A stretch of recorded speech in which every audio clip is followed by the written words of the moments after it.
Hello, my friends.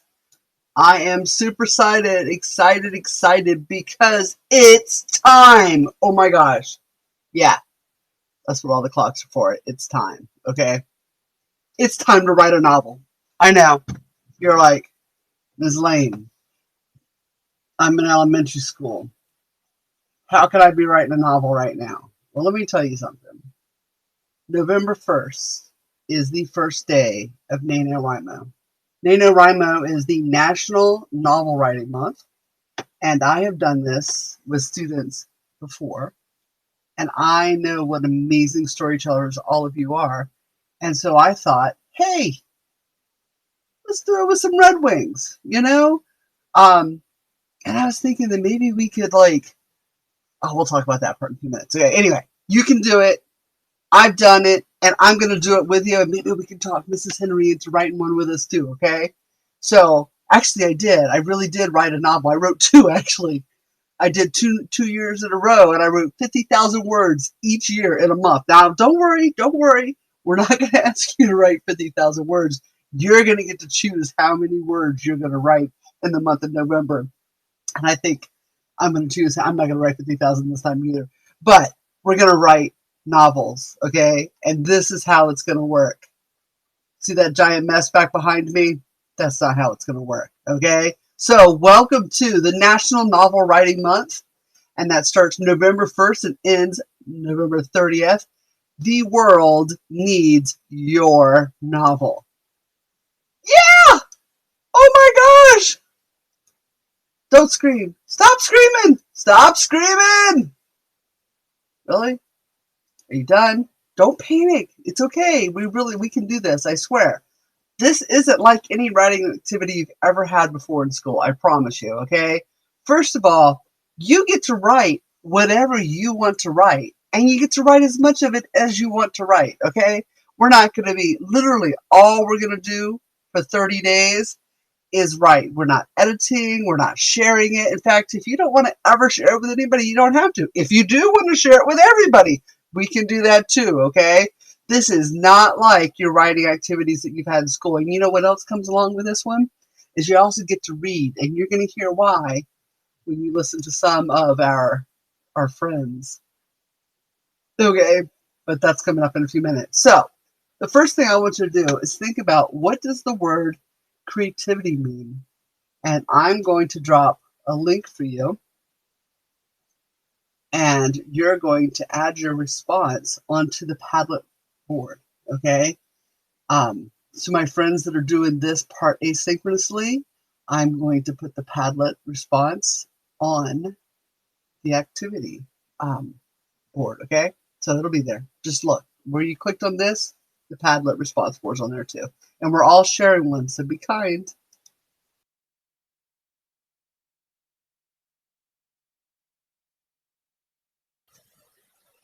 Okay. So I'm going to read some of your responses on the board, and we're going to talk about them. But I have a couple questions first. I have a question. When you were first trying to figure out and think of your thing, did you just write the first thing that came to mind and then just put it on Padlet? Or did you start to write something and then delete it and then write something else? Or did you sit there and think of it? Have you not been able to think of anything yet? And have you even posted to Padlet yet? Okay? This is what I want to tell you. Okay? When you are rethinking, overthinking, and like just not spontaneously writing that down and putting it up there, that's your inner editor. And we are going to put your inner editor on timeout until December 1st. Okay? It's time to tuck our inner editors in for a long nap. Well, at least the month of November. Okay? Because you are a writer. And do you see some of these cute little pictures I have up here?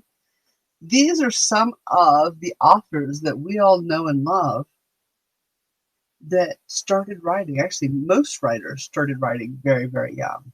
In fact, let's hear from somebody. Hold on a second. Let's see if I can.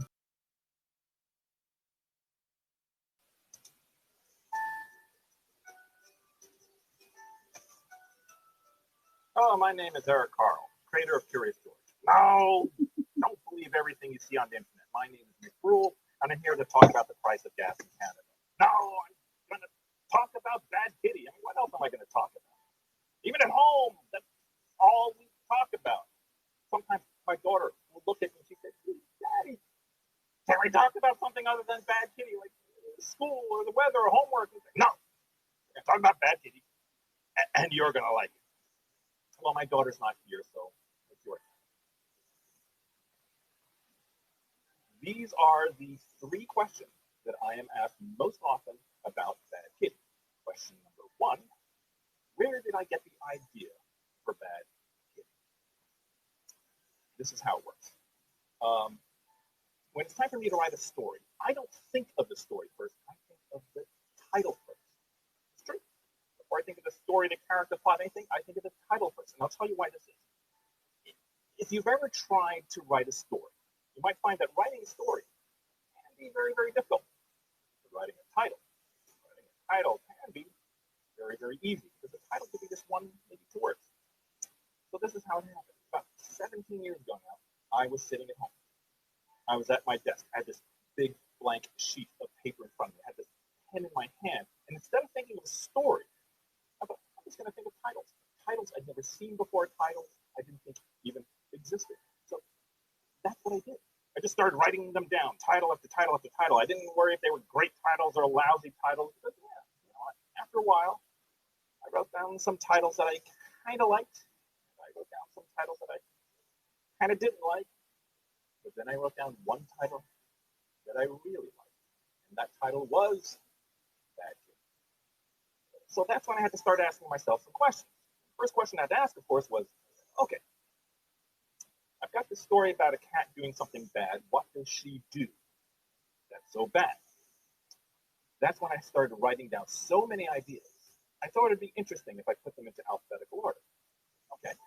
So the next natural question I had to ask myself was, why? Why would this cat do so many terrible things?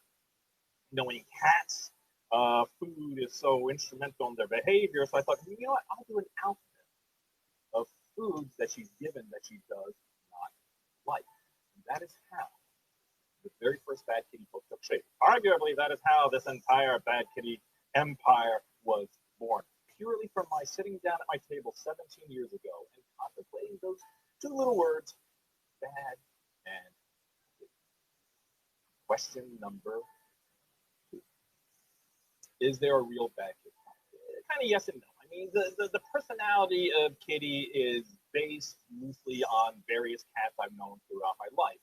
But she is physically modeled after a cat I had when I was a little boy named Zuzu. The cat was named Zuzu. Zuzu was this beautiful little cat. She was small, even for a cat, but she had this great design. She was a black cat, black from the tip of her ears to the tip of her tails, everywhere except for this elegant little tuft of white fur she had on her chest. I always thought it looked like a piece of jewelry that she was wearing. So when I first thought of the character of Kitty, I thought, I'll just make her look like Zuzu. Thank goodness I made her a black cat, because I had no idea back then that just a couple years later, I would be making all these chapter books about this cat where all the illustrations inside would be black and white and gray. I could not have made a better decision had I known. Question number 3. When did I first start writing stories? Well, there are 2 ways for me to answer that question. I'm in a generous mood. I'm going to answer both ways. On one hand, my first book that I had published was called Boing. It was about a baby kangaroo learning how to go boing. And Bad Kitty was my second book. It came out in 2005. But those are books that I wrote that were published. And here's the point. Just because you go through all the heartache and effort and energy to create a story or a book of your own, and it doesn't happen to wind up on the shelves of a bookstore or the shelves of your library, it doesn't mean it's not a book. Of course it's a book. It just hasn't been published yet. So the other way for me to answer that question is to say, well, I've been writing stories and making books since I was in first grade. The truth, when I was in first grade, there was nothing I loved to do more than to sit at my table with a big blank sheet of paper in front of me with a pen, pencil, crayon, or whatever I get my little hands on, just start writing and drawing stories. So that's what I did. I was writing and drawing stories in second grade, third grade, fourth grade. I remember being in fifth grade. When I was in fifth grade, I wrote a whole series of stories called The Adventures of the Invisible Family.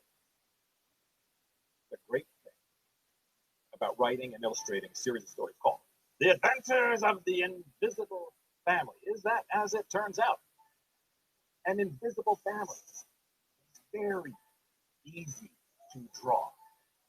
Mr. Invisible, it's just shirt, pants, shoes.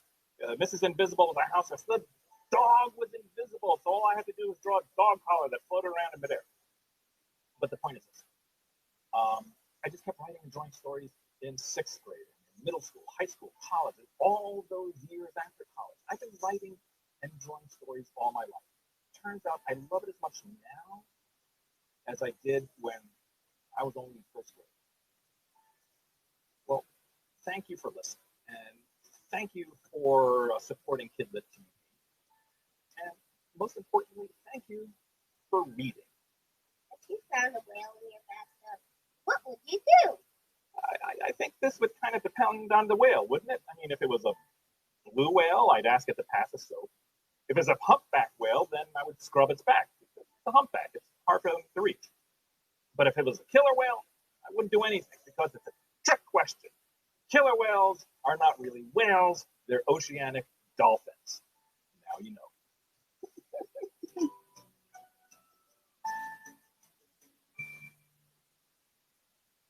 There you go. So one of the reasons why I wanted to show you that is because Mr. Burrell, who I think you all know now, writes the Bad Kitty series. And he started writing as a first grader, okay? If you look at these other books that are up here, Just Jake, the young man that wrote that was 12 when he had that one published. Bone, I don't know how many of you have read the book or the graphic novels Bone by Jeff Smith. But Jeff Smith was 7 years old when he created that character.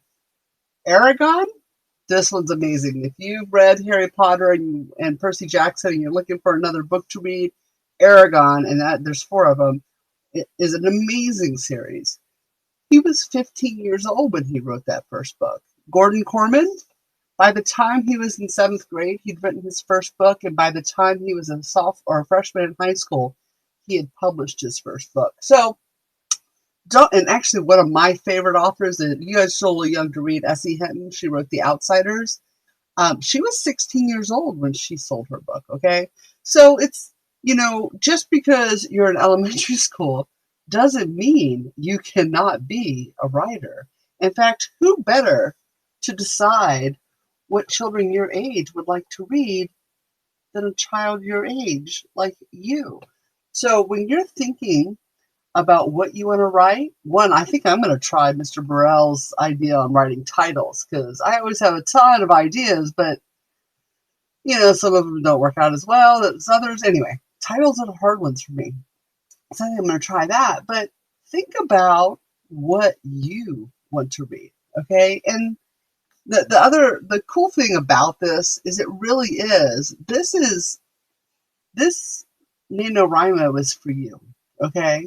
So we're going to plan what we want to write in October. So we're going to think about characters, and we're going to talk about plots and settings. And we're going to talk about writing dialogue. So we're gonna do a little of the foundation stuff right now, but you can't start writing yet. You cannot start writing till November 1st, okay? And then you have to stop on the 30th. But you get to decide how many words you're going to write. What is your goal going to be? Okay, I think I'm going to probably set my goal at 10,000 because I think that's a reasonable number for me. Is that reasonable for you? I don't know. That's something you have to decide. But you also got to think about what kind of format you want. If you're writing, like a full-on Harry Potter, then you're looking at 40 or 50,000 words, okay? If you want to write a graphic novel, there's not as many words in that. And we're not talking about the pictures yet, okay? So the illustrations, that'll come in December. November is going to be just about the writing and the words, okay? And we're not editing it. We're not going to share it. We're just going to write, all right? October, the rest of October is just planning. So you can start figuring out who your characters are, what kind of story you want to write, you know, and all that, all those little bits and pieces. And I have this really handy handbook, young writer's handbook that the NaNoWriMo people came up with, and I converted it over to a slideshow so that we don't have to print out 50,000 of them. Plus, it's just a little bit easier for you to access if it's on a slideshow because you can use it on your Chromebooks, okay? And the goal really is to tell our inner editors to take a hike. They can come back on December 1st because they're not welcome here, okay? And just write. That's what you're going to do, okay? If you want to make it kind of autobiographical, go for it. There's a lot. I don't know how many of you have read diaries, but there's a lot of folks and young people that have written diaries as children that ended up becoming things later on. Little House on the Prairie, she wrote diaries, and as an adult, she went back and looked at some of that. Jacqueline Woodson, she also, her Brown Girl Dreaming was based on her mother's diary, I believe. I'm pretty sure that's what it was. Diary of Anne Frank. That's unfortunately had a pretty sad ending, and you probably will read that when you get to high school. But she wrote about what it was like to be Jewish during the Holocaust. So, diaries are a great thing, and if that's what you end up wanting to do, that's great. I still want you to do the handbook activities because you never know. Maybe you'll do it on, I don't know. We're still going to do the handbook activities because it's really good to understand character development and all those fun things. Okay, so my friends, I am going to end this here. Anytime you have 4th or 5th grade library, if you are in need of some support, we are kind of doing this both with the synchronous and our asynchronous or our DIY library friends. So even though I do have a library class, if you're in the DIY session or the asynchronous, anyway, if you are in asynchronous, you can still drop in the open checkout if you have questions or you need a little nudge or just want to bounce something off myself and Mrs. Henry, and we'll try to be available. Obviously, if I'm actually doing direct instruction, I'm not going to be able to drop into the other chat. But we just want to be here. And you know what? I'm going to be writing right along with you guys. I'm going to be doing the exact same activities, and I will try to, I think I'll share mine. I don't want you guys to share yours yet because I want you to have the opportunity to have some privacy and to make this a personal experience for you. But I've done NaNoWriMo a few times. I think this might be my 5th. But I will share my process with you. Okay? All right, my friends, I'm going to drop the link into the chat, or you can just go to the DIY library lesson, which we all know is the little red house, and all of this lesson and the handbook and Padlets and all that are there. Okay, so happy writing. I can't wait to see what we all come up with by December 1st. Thank you. Oh, and in the handbook, I put some videos from some of my favorite authors, and I think you're going to really get a kick out of some of the authors that I found that did special videos to talk about their writing process with you. Anyway,